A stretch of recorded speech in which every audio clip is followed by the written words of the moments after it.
សូមស្វាគមន៍មកកាន់ Channel សហគមន៍ឆ្នោតរបស់ Admin ថ្ងៃនេះ Admin មានលេខតម្រុយល្អៗរបស់ឆ្នោតយួនសម្រាប់ចែកជូនពុកម៉ែបងប្អូននៅថ្ងៃទី19 ខែ 11 ឆ្នាំ 2025 នេះដូចនេះ Admin មិនចង់ឲ្យចំណាយពេលវេលារបស់ពុកម៉ែបងប្អូនយូរតោះយើងមកតាមដានលេខតម្រុយរបស់យើងទាំងអស់គ្នា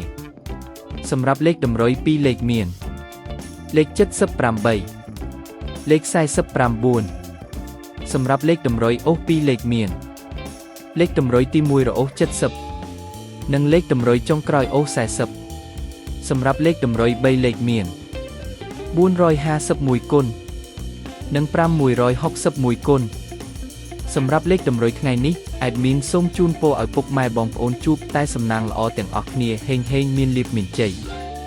ជាចុងក្រោយសូមកុំភ្លេចជួយចុច Subscribe និង Comment ហើយដាក់សញ្ញារូបកណ្ដឹងដើម្បីជួយផ្ដល់កម្លាំងចិត្តមកកាន់ Admin ជាពិសេសងាយស្រួលតាមដានវីដេអូថ្មីនិងលេខតម្រុយល្អៗជាប្រចាំថ្ងៃជាមួយ Admin សូមគោរពលាពុកម៉ែបងប្អូនពីខ្ញុំបាទសហគមន៍ឆ្នោតសំណាងល្អទាំងអស់គ្នាសូមអរគុណ